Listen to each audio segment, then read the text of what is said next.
Don't forget, you've got that X handle that is scrolling at the bottom of the screen, along with our WhatsApp number. That weekend that we have been so pining for is finally here. Good racing at Turffontein, no features, but the return of main defender.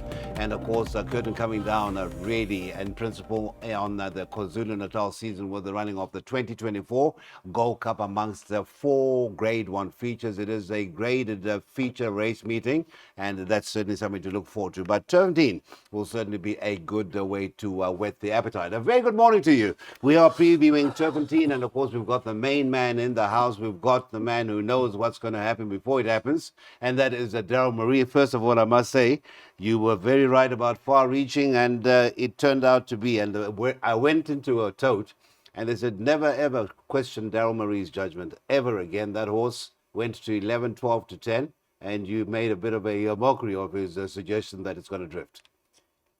Thanks, Cecil. Good morning, by the way. How are you doing?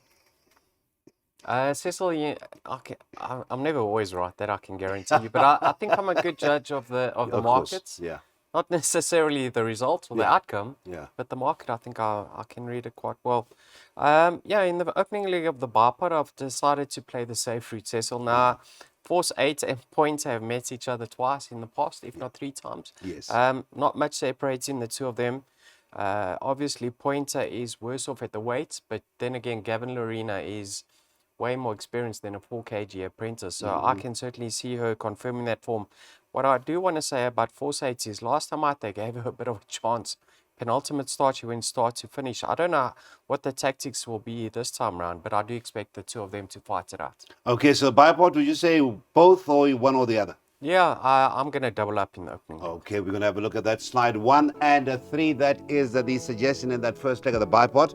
And be on for race number 2 at 5 minutes to 1. We're underway with racing at Turffontein.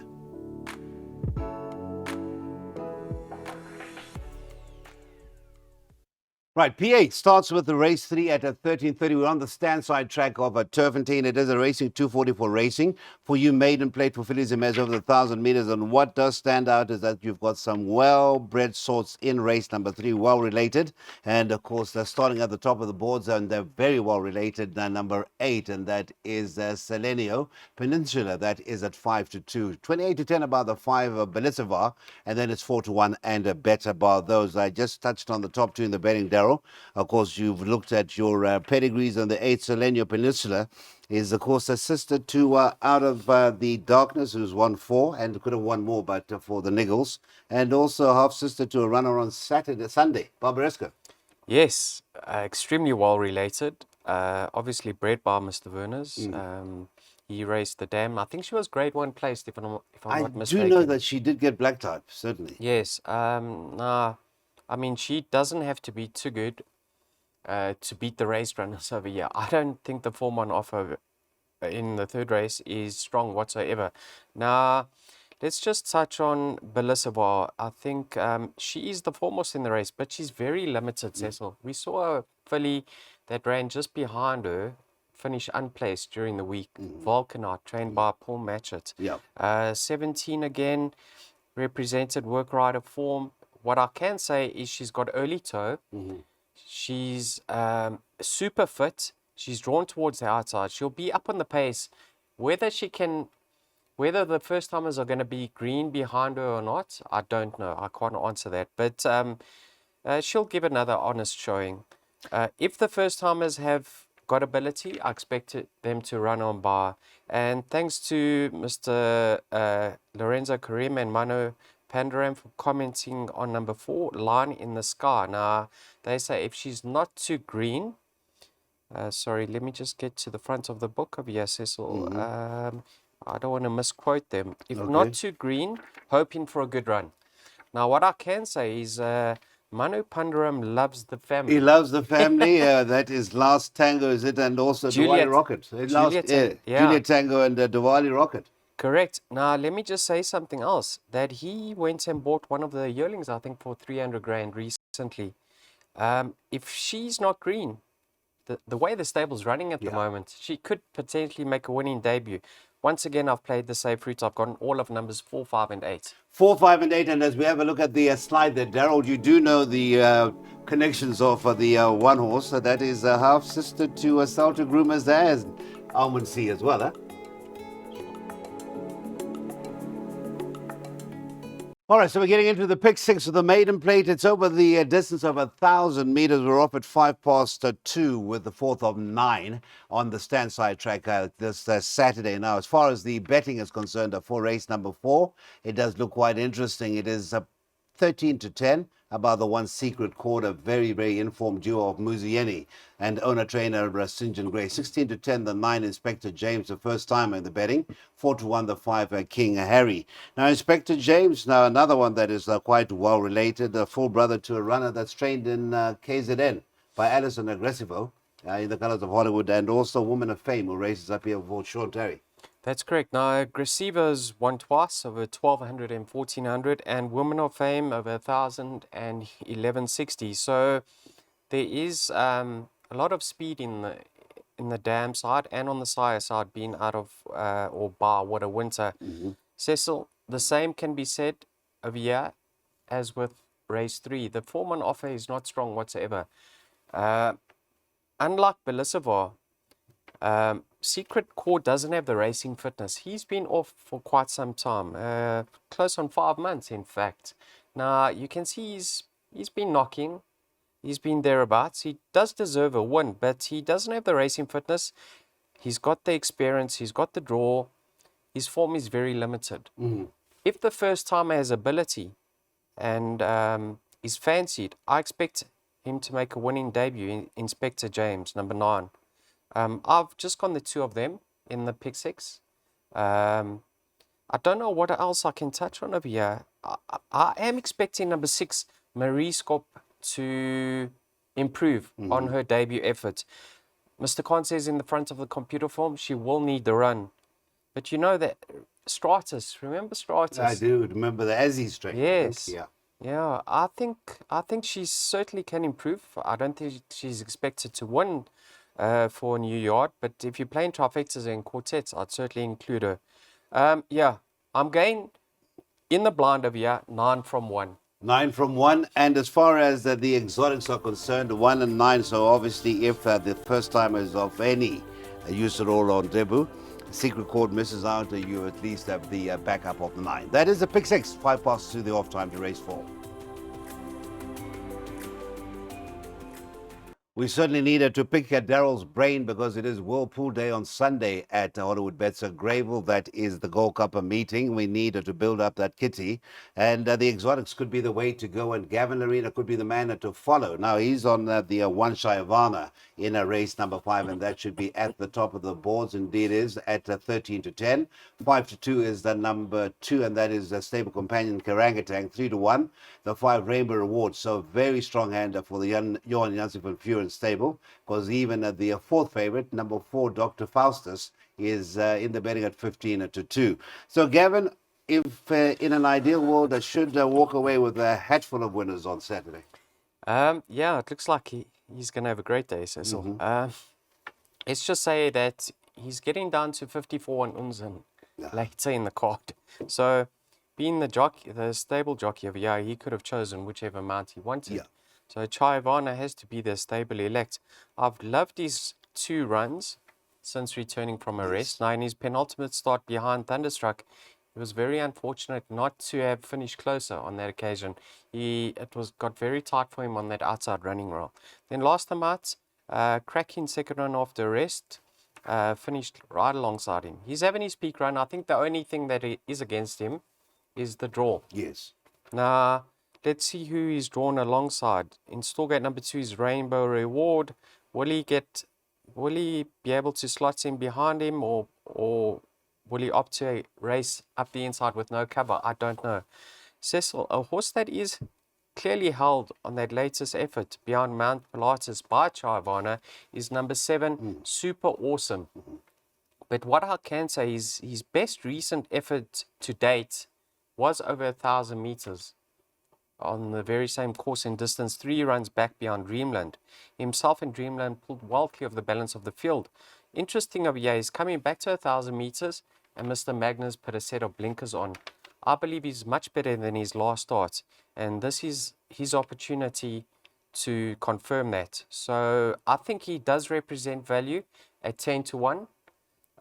Maybe he's the sneaker in the packs. I've just got numbers 1 and 7. Yeah, we were saying with Casey, the assistant to Mr. Magner, after that very decent run, 3 runs back, that if the handicap was kind enough, we'll give Super Awesome a chance to actually get close to winning, but was bumped up a few points, but is back at 84. Right, that is your jackpot, 1 and 7 in the first leg, and then we've got a banker, and that is in race number 6, which comes up next. Merited 80 will be race number 6. This is the start of Jackpot 2, the final jackpot on the afternoon at Turffontein. We're racing on the stand side of the track and has had to settle for bridesmaids tag for the last 2. That's the 3. Longsword, who's proving a little bit of an expensive proposition, is a co-favorite with number 4, Lovegrass, 33-10, numbers 3 and 4. Number 7, What a Tiger, is at 9-2.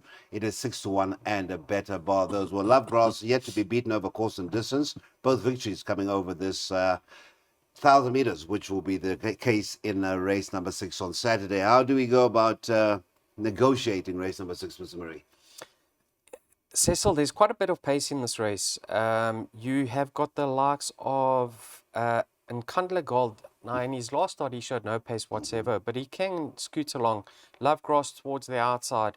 Don't Shoot the Barman. What a Tiger.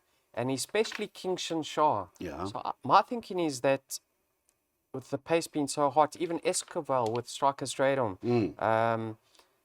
something just tracking the pace could swoop on by. And Longsword falls into that category. I've loved these races up the Turffontein straight.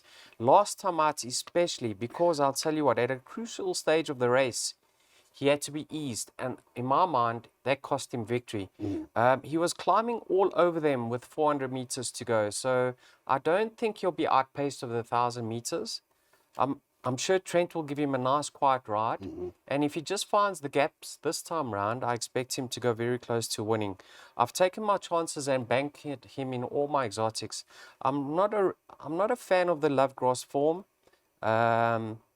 Let's see how that goes. Munchkin is another one that also likes to be given a chance and produced very late. So I make him the immediate danger to Longsword, but I'm not entirely convinced with the Pendragon form. So, like I say, it's a case of, out for me. I've banked Longsword in all my bets. I'm hoping I've read this race correctly.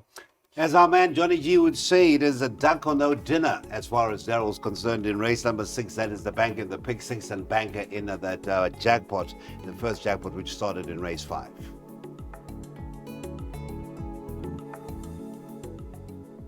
All right, so we're edging closer to the conclusion of our meeting. We go next to race number 7, and that is the first leg of the last pick 3. But a reminder once again, do get in touch. You've got all weekend to get in touch with Daryl, and that is concerning whatever is due to transpire over the weekend, and that is via our X handle and our WhatsApp number. Now let's get to the betting for race number 7, and a runner that has certainly been a model of consistency, and that is the one at Time for Orchids. That is at 11-10, 3-1, the 4, Elegant Ice. Number 2, Tropper Veloce, 4-1, 8-1, and a better bar those. So no shortage of speed, and indeed a bit of class in the race itself. But let's hear from Mr. Marie. He's a man who does think out of the box, and let's see what he thinks of this conditions plate. Yeah, Cecil, obviously Time for Orchids is the class act in the race. I mean, she contested the Grade 2 Camellia and the Grade 1 Philly Sprint, SA Philly Sprint, and was far from disgraced. She actually recorded 2 lovely efforts in those 2 graded races. 60 kgs to shoulder. Have a look at the best weighted column. She's only 3rd best in over here. The 2 fillies that are best in happen to be Tropper Veloce and Elegant Ice. They joined best 1.5 kilos ahead of Time for Orchids. Now, what interests me over here is Tropper Veloce is back up the straight. She's having a peak run, and the tongue tie gets fitted. I think she runs her best races up the Turffontein straight. So, at 4-1, I think she is the value in the race. I saw her open as big as 7-1 with some firms, so she's already been nibbled at. I still believe 4-1 is a decent price, and I think she'll harden even further. I do make a case for Time for Orchids. I think she certainly has the ability. Elegant Ice at the weights, she has to be a factor.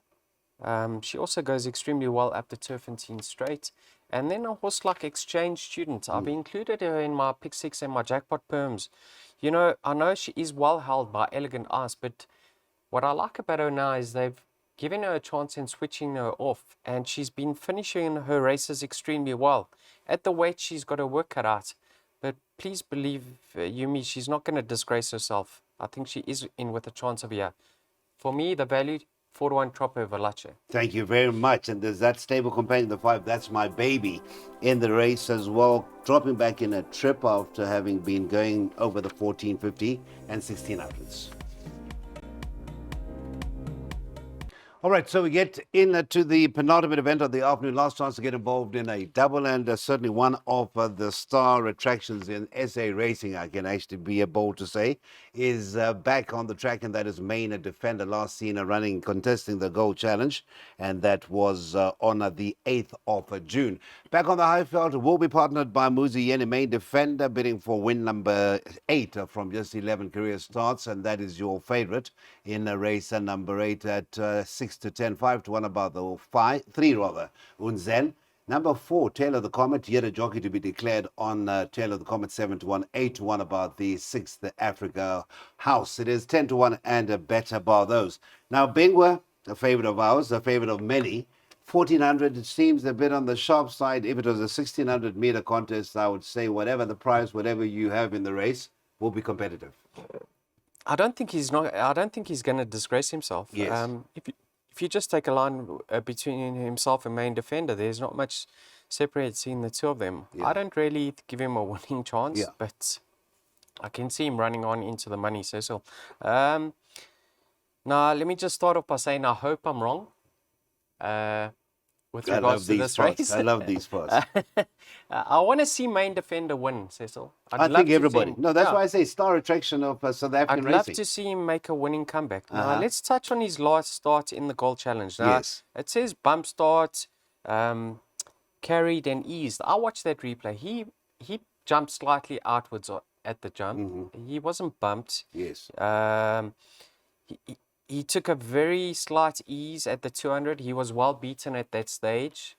So he is better than that effort, right? If you have a look at the ratings, he's, 2 kilograms best in over here.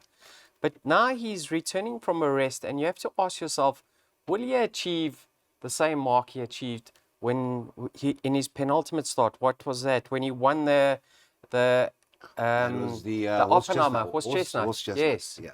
Will he achieve that? remember who made beat in Returning that from a race? rest, Dave the King. Yes. Over here, especially returning from a rest, having a prep run. I don't think he will. Let's go further back over here, Cecil. So that's number 1. I don't think he deserves to be that short in the markets. Okay. Listen, I think he'll go very close to winning. He's a class act in the race. Go back in the Africa House's form line. Yes. And you can go right back to, I think it's the Got the Green Light run. Main Defender beat him by 5 3/4 lengths, Yes. right? Yes. Main Defender is 12 kilograms worse off. I think the Africa House drops 10 kilograms. Main Defender goes up 2 kilograms. The Africa House has got racing fitness on his side, and he's 12 kilograms better off on that run. I know Main Defender's improved since then, and the Africa House has sort of more or less stayed off a similar mark. But he's having to give him a lot of weight, is what I'm trying to say. I think he'll finish much closer this time around. I'm not sitting here and saying the Africa House will reverse the form. What's interesting of here is Gavin's getting down to 54 on Unzen, a course and distance specialist. And Tail of the Comet is much better than his comeback efforts. All right. So that is race 8, huh? What I want to say is, Main Defender, I expect him to drift a bit in the market. What else can I say? I hope he wins. But I think the Africa House at the weight turnaround could be a big danger. Let's confirm your selections. 1, 3, 4, 6. That is the box quartet suggested by Mr. Marie. That is Unzen. The 3. The 4 would be Tail of the Comet, Jockey yet to be decided, and the 6 at the Africa House.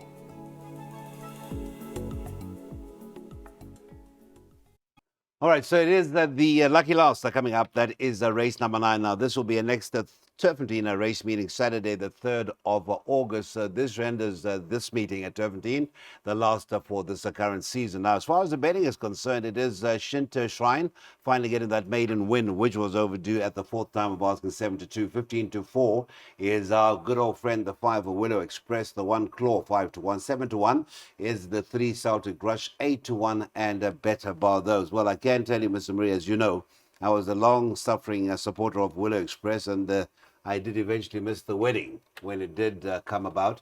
So funeral I'm not going to go to, and I'm looking to advice from yourself. I can say the exact same thing, Says. You know what? I'm still steering clear of him.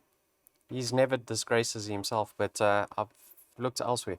Now, when I opened this book, I got quite excited. Yeah. When I saw Majestic Touch, who might have not seen out the 2000 when we tried to land the gamble last time out, coming back to a mile. But I thought he should have gone closer in his last start, Cecil. I think of his current rating, he's dropped further. He should be competitive, but he's just not putting it in. Let's see how it goes. If you are playing trifectas and quartets, I think number 11 has to go in, Majestic Touch. The Argage Sanction, very unlucky not to have finished closer in his last starts. Jason Gates went for a run on the inside, got badly cramped on that running roll and eased, and he lost all his momentum. Muzi, 52.5. You've touched on the fact that they have teamed up and they've been very competitive recently. Their stable's in good form. But now I have to touch on my banker in all my bets, and that is the top weight Claw.